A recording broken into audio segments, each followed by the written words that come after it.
Today we're looking at deadpan photography. Deadpan is an interesting form of work. It is very, very sharp, meaning the focus is very crisp. There's a lot of detail in the photograph. The other idea is that when you see the work, if you're looking at sometimes deadpan can be of people, but mostly we're looking at it in the sense of landscape. It's a detachment from the photographer. So it's not trying to pull on your heartstrings when you look at the work. It's not super emotional. It can be for the viewer. It can be the way you interpret it. But it's just plain and simple stuff in the world. It's basically what the deadpan photography looks like. Um, Ideally, when you get to see it, you would view it in a gallery or on a wall as a very large print. You would also like to see it in a print form as opposed to just being on a computer somewhere. And it can have multiple different perspectives. But the nice thing about it is around the world, lots of people can have somewhat of an understanding of it as well. So it became popular in the 90s through landscape and architecture were the main two forms of deadpan photography. Really, really beautiful. Galleries started representing this deadpan work as opposed to just looking at still life photographs and portraiture. So it was kind of a new way of looking at things and a new way of looking at the world around us. All right, Bernd and Hilla Becker. So this is the first artist we'll talk about. Bernd and Hilla Becker. They're married. I believe they're no longer living today, but Bernd and Hilla Becker taught together at the Kunst Academy in Dusseldorf, Germany, and a lot of the photographers we study that are from Germany actually studied under Bernd and Hilla Becker. They photograph, they're known for photographing water towers, parts of industry around where they lived. So on the right, we see a photograph of a water tower. We will look at some more photographs that they've taken, but Bernd and Hilla Becker would use a large format camera. So imagine the kind where you put a hood over your head, kind of an old-timey looking camera. Everything is dead on, it's straight, everything's symmetrical, it's plain and simple. There aren't people walking in the photograph. You're looking strictly at the subject. So it's almost a historical record of this specific water tower. Look at the exposure, pay attention to that. The sky is very neutral, it's gray, it's not washed out, it's not white. But Bernd and Hilla Becker are a married couple, and no matter what work you see, it would never say, even if Burns took this photograph, that he was the only one that took the photo. It will forever be work created by this couple. So their name would always be on the plaque together. So when we look at these, oftentimes I'll ask students, are we looking at the same water tower in each one? And we're not. If you look at the little details, you can see the difference in kind of these legs that are holding it up. You can see the difference in the texture on the shape, but each one basically has a very similar form. Um, Even if we look at the way that they decided to lay this grid out, right? When you look at this piece, you're not looking at these individually in a gallery setting, you're looking at it um, compiled as a whole, the way that we're looking at it currently. So almost like a small poster with all of these prints next to each other. So kind of along here, we can see this one way where it's got these multiple different stairs at these angles kind of jutting out. Over here, we can see where the stairs are crossing over in the front. And on this side, we can see kind of these stairs cascading down the left side. And then also on the right side, those 90-degree angles. It makes the viewer kind of question, like, wouldn't you think there'd just be one really good way to create a water tower, and wouldn't you just keep that form for the same one? But when you travel across the world and even across Texas, you'll see lots of different types of water towers and different forms and shapes.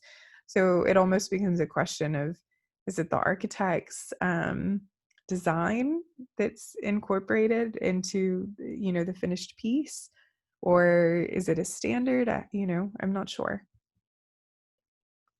Here's another example.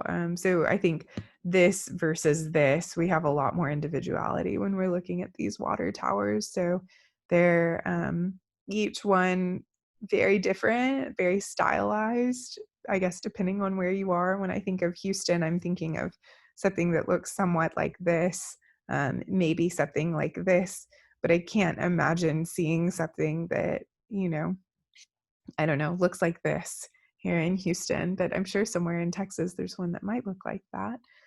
But really, that individual idea of who's the person that's creating it. Keep in mind that when they're photographing this, it is dead on, it is straight. You can definitely do something like this. You don't have to just represent your photograph as one piece. It can become a Photoshop document where you spread something out, where you're documenting the same thing repeated over and over and over, but looking at the variety in these forms. All right, Andreas Gursky. So Gursky works with photo manipulation. So that's something we really don't see in a lot of the photographers that we look at. This photograph was one of the most expensive photographs that was ever sold.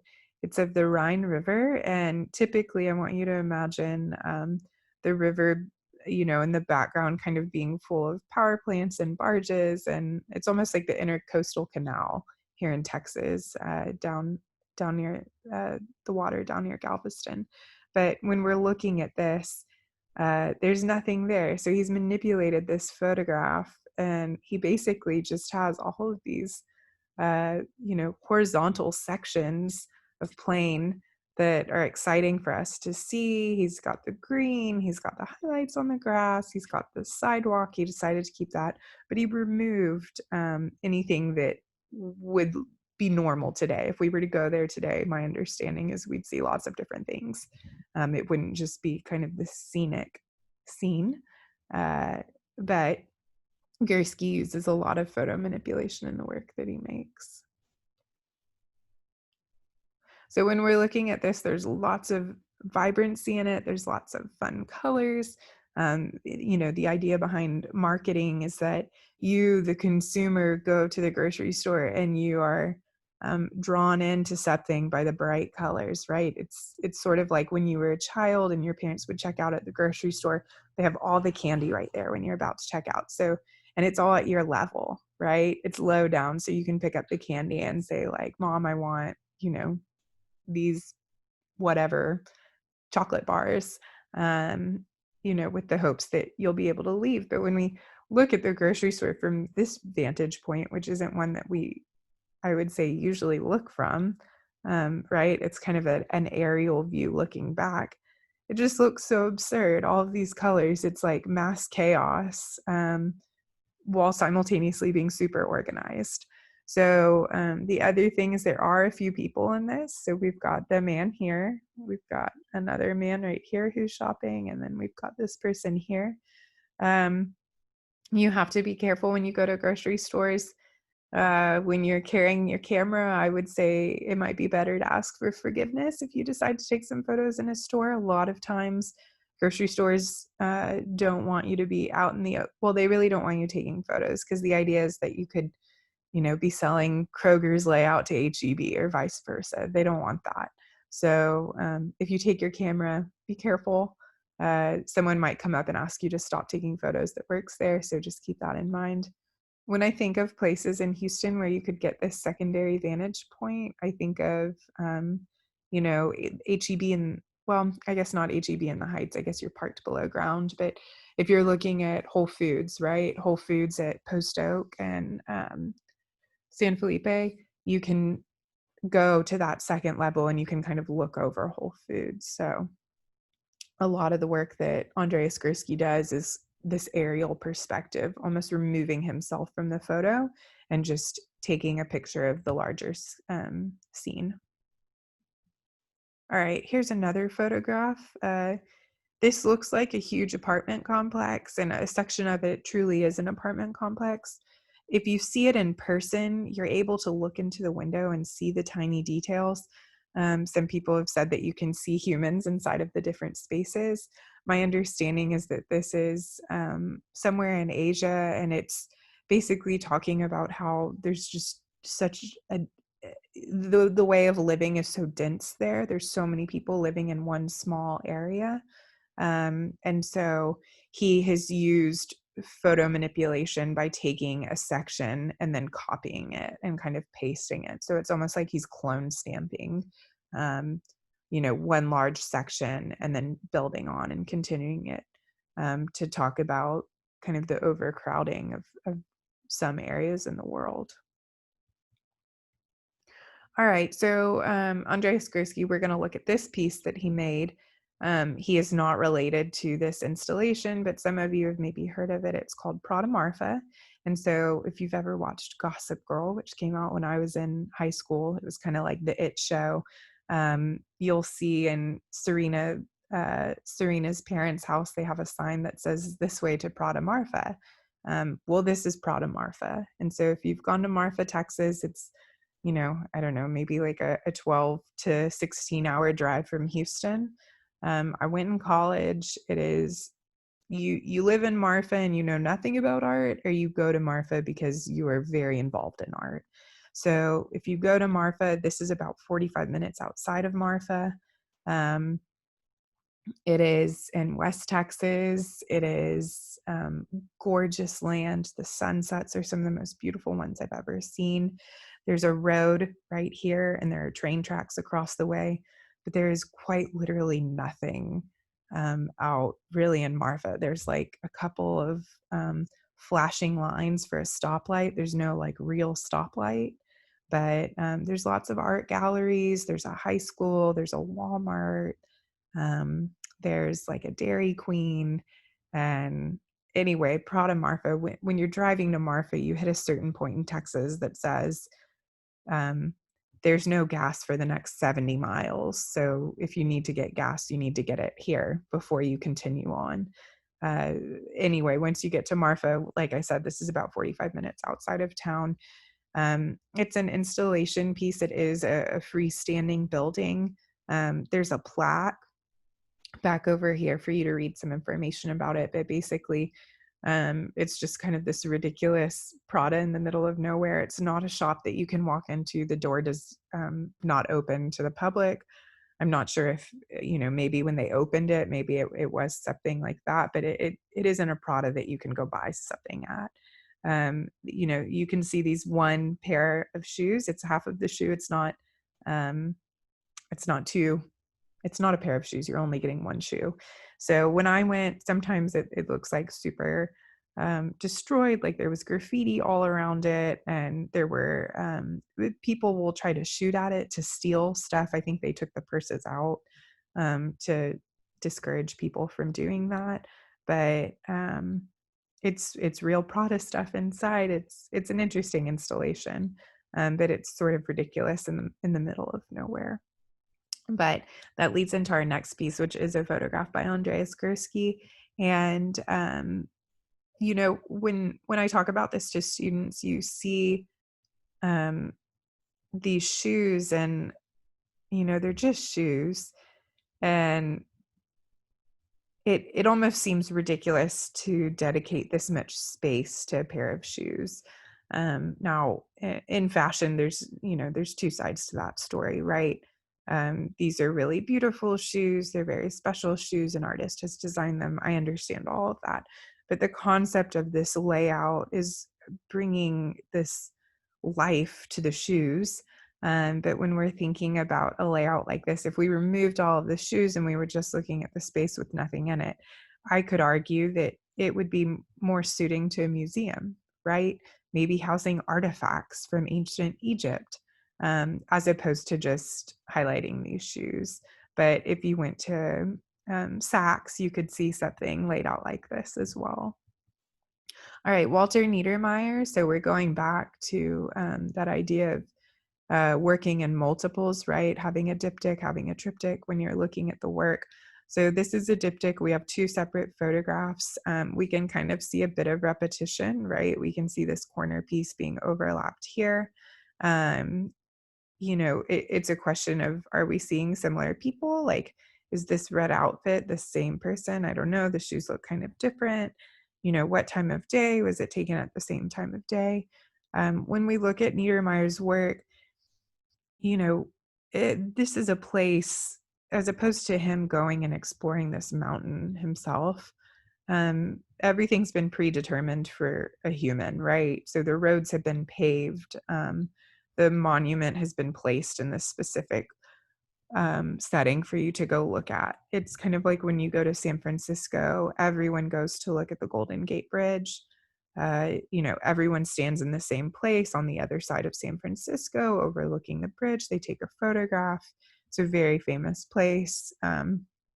But all of that has been predetermined for you, right? You didn't have to give much thought into where you were going to stand. It's pretty much asking you to go and visit and stand there, like all of these benches and places for you to sit and enjoy this mountain landscape. All right, we've got another photograph here.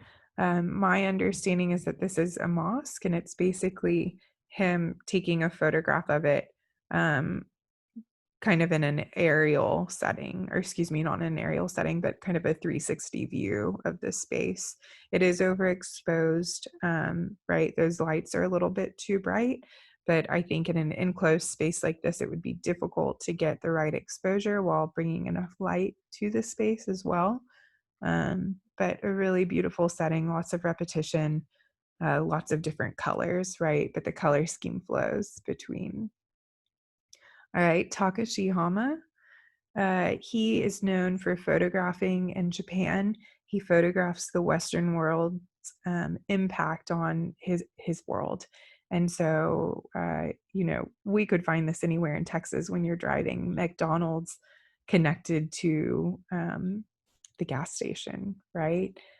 Yet he takes these photographs and they're really beautiful. They're at night. He has the light glowing. His camera's got to be on a tripod, but just a really beautiful um, piece for something that is so easily overlooked for us, I would say, McDonald's. And I was talking to Michael and we were thinking, we went to Costco, and just what an American idea Costco is, right? I don't imagine that when you're in Italy, you can go to Costco.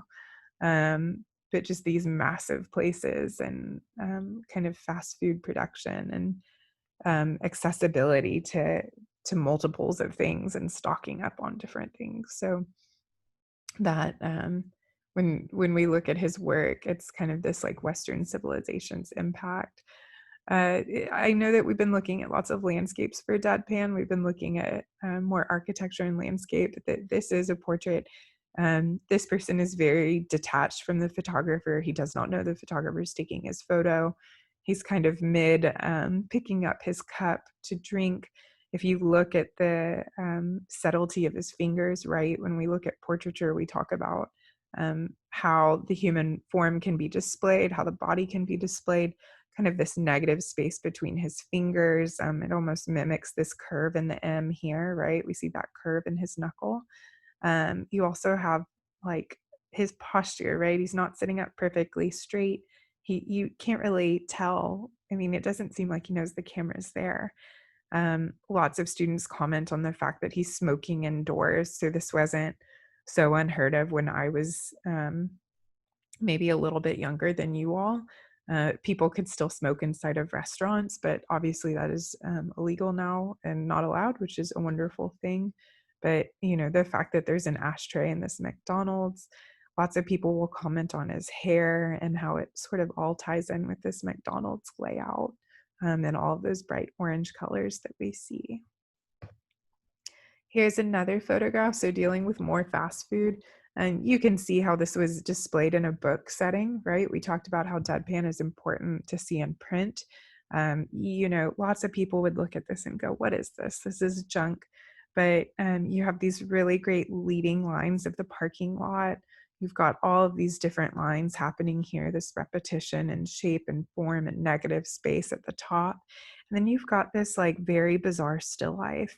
When you think about it, imagine like the number of times you've pulled in somewhere and seen someone basically just ditch all of their food. Um, it's weird, right? Like who litters these days? I mean, I'm sure at some point people could litter and it just didn't matter.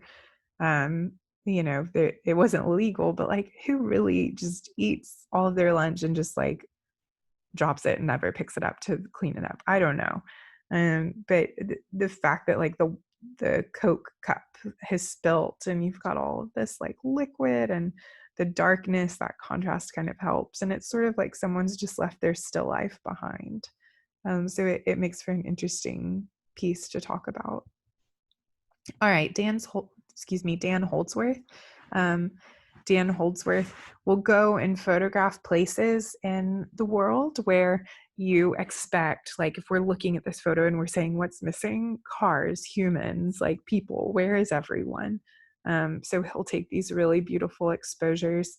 So Eugene Atget was known for doing that in Paris. He is a historical photographer, but he would wake up at 5 a.m. and he would go and photograph Paris when no one was out on the street. So you have this beautiful documentation of the city of Paris, which is kind of a booming, busy landscape and street setting in a city.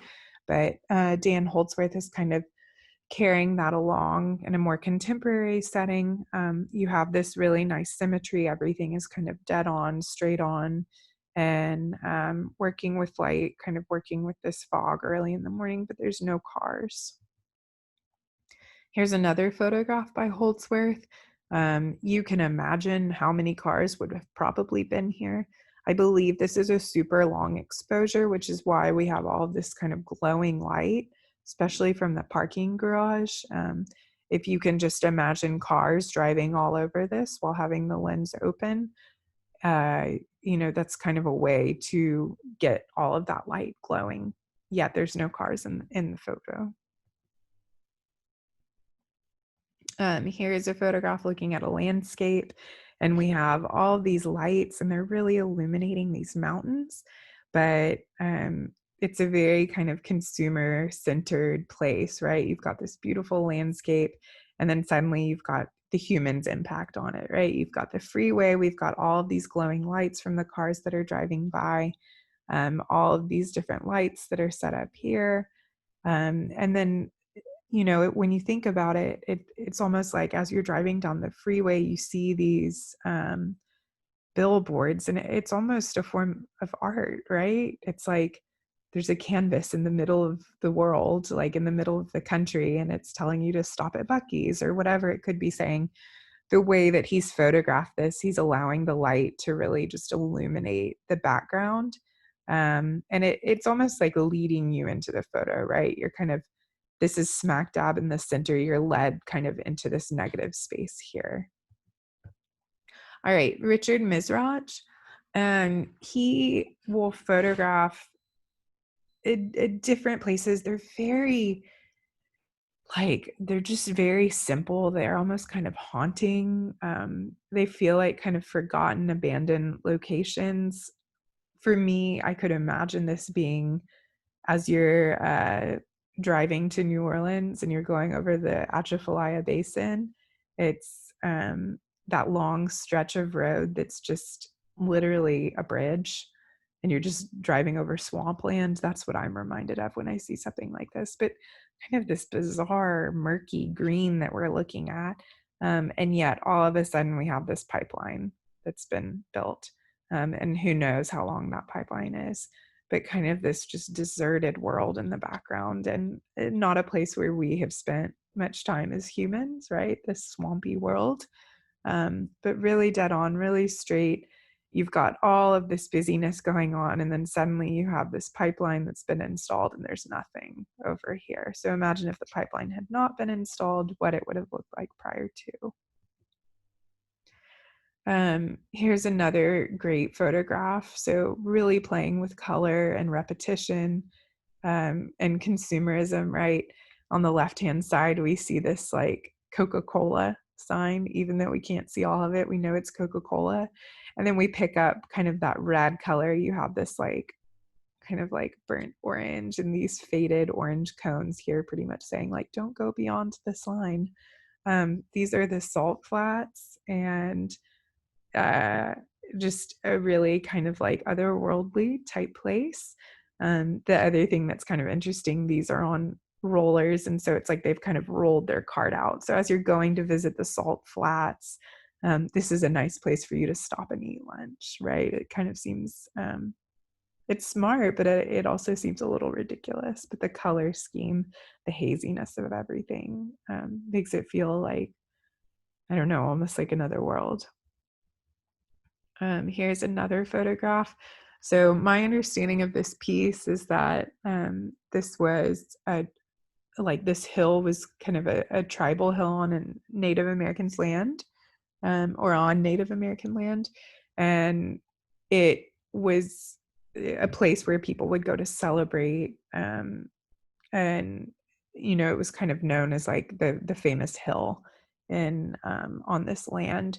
But during this year, it specific year that he photographed it, it flooded, so the hill was kind of peaking above, and you got this otherworldly, almost like an island, but the symmetry of it, the reflection of the light, the reflection of the clouds, all of that kind of played off of this piece, and also kind of bringing awareness to this peak of the hill, right? The place where um, this culture would celebrate different events. And suddenly it became this kind of otherworldly experience surrounded by water. All right, Thomas Struth. Struth studied under Bernard Hillebecker. He will make these giant beautiful pieces. I've seen one at the Blanton Museum at UT, and I want you to imagine this piece as being like 20 feet by 20 feet. It's massive. So imagine you are standing in front of this piece, maybe right here. How do you interact with a piece that's so large? It's kind of hanging on a very like soft cloth-like textured fabric. And basically, when you walk up to it, it's almost like you as a human can imagine walking into this space. So Struth will travel around the world and photograph different places. My understanding is that he doesn't necessarily tell you where he's gone to take the photographs. And so it's not, it's more for you, the viewer, to have the experience of feeling as though this could be anywhere in the world. So like whether he's in a forest in Ireland, or if he's in Japan taking photographs, or somewhere in South America, they all sort of become familiar. But if we look here, right, this seems very tropical, with all of the palms, whereas when we come over here, it's busy with like all of these different like mosses and lichens that are growing on the rocks, and maybe the water that's running through. But we can really see as the viewer the path that we might take if we were to make the next move into this landscape, which I think might be the feeling he's trying to give off when you interact with the work in person. Really beautiful.